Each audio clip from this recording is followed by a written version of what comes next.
I found out some of the more official numbers of the damage, the after cause of 2020. Right. Damages, when I'm being very specific, I don't mean like psychological damage, nothing like that. Yeah. Physical damages to public properties or private properties, and then this is how much money insurance companies had to pay back after the damage was inputted, submitted. Do you have a guess? Close to $2 billion across the country. This breaks the record than the Los Angeles riot in 1970. Are you familiar with it? Mm-hmm. Yeah. Yeah, Rodney King. Yeah. Yeah. And here's the craziest and most idiotic part about all this. Majority of these damages impacted other minority groups because of the majority of the damage happened in these neighborhoods around their businesses. Yeah, right. So here you have the cause to create equality for the ones who are supposedly receiving the shit end of the stick.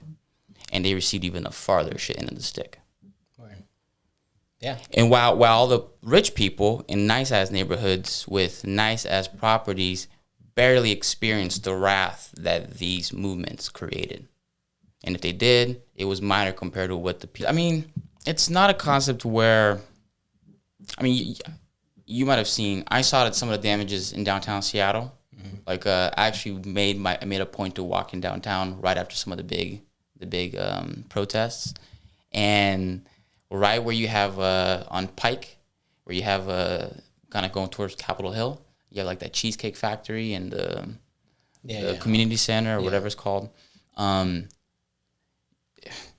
Dude, everything shattered, broken. There's a lot of boarded up businesses that... Yeah, but before, there was the first round that a lot of businesses weren't prepared for. Mm-hmm. They all got on board right after that happened. Yeah, right. No problem. Yeah. But before that happened, several of them, like just the Cheesecake Factory, I saw footage, and then I saw it in real life, but I saw people running out with cheesecakes and running out with drinks and stuff. Yeah. And at this point, you're like, man, it's really too bad that there's people like you guys in these protests, because for all the people who really care about the situation, you really sure are bringing a good light to it. Yeah. It's I saw a lot of footage of that. I saw a lot of footage of people's cars that made the mistake of taking a left and they figured out that they're in the damn thing. And then they can't back out. They can't go forward. Next thing you know, 2 or 3 people start to harass the person in the car for whatever reason. And then now you have people beating the shit out of the car, breaking their thing. And the person is like in the middle of a revolting crowd. And you don't even dude, that's scary. Yeah.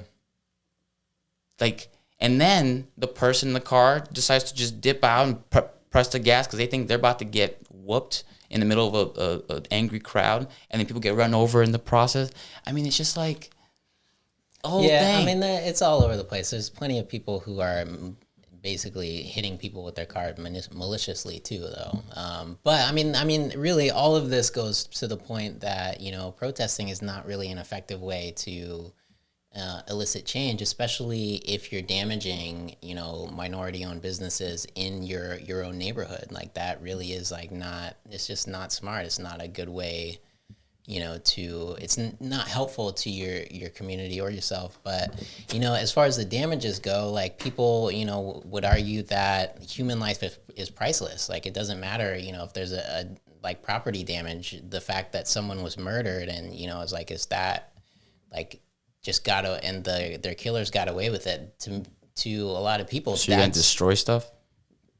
I mean, I'm not saying that is no, that's what I'm saying. Yeah, I'm saying so that's a justification is somebody dies, so let's go burn some stuff down. It's got nothing to do with the person who killed him. If you're going to go burn down the cop's house, makes no sense. If you're going to go burn down the cop's house, I could say, I saw why you did that.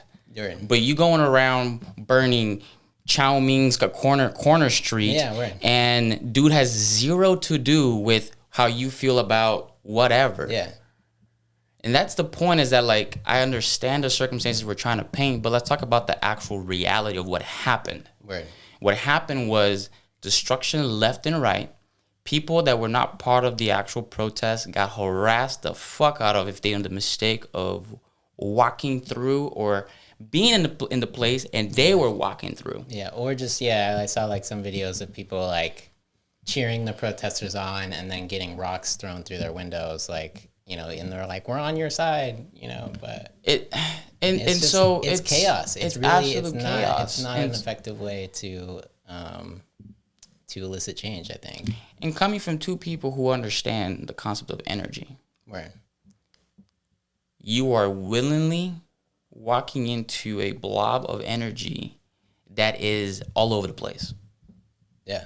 All over the place. And I'm not just talking about BLM. I'm talking about any large crowd in general. Yeah, that's and you know, a very volatile situation that is easily manipulated. It takes literally 2 or 3 people to come into a crowd. It could be 60,000 people. You get a car full, 2 to 5 people would come in, you know, with a few rocks, with a few things, like, we're gonna, you know, basically attack the police, you know, right in the front line so that the police fight back, and, like, you know, or we're going to attack protesters. Like, there's, you know, people coming in. And that's why with today's environment, with there's so many intentions, so many different groups, so many like really agendas out there, that it's just not an effective way to you know, reach someone. It's like, if you're trying to change someone's mind, getting a huge crowd that, you know, ends up being violent and like destroying a ton of stuff is not gonna win someone just like, oh, I really like those guys, they just,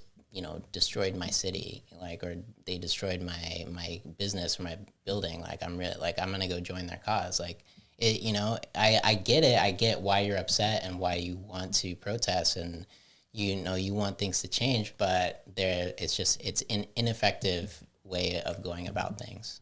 Yeah.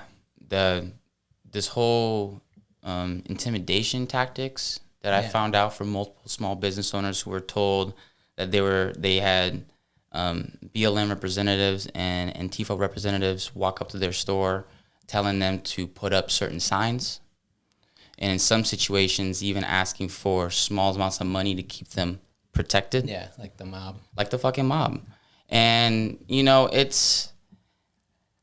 When you look at the message, you're like, fantastic. Equality, fix things, make everything better. That sounds great. We all like that idea. Yeah. But when you look past what is being said and you know, look under the curtain, I'm like, this is looking a little sketchy how you guys are going about it. Yeah. I think that really is because people don't necessarily have a sense of purpose in their life to begin with. It's like, you know, they're upset, but if you really know who you are, why you're here on this planet, like what you're contributing to, you know, to others and to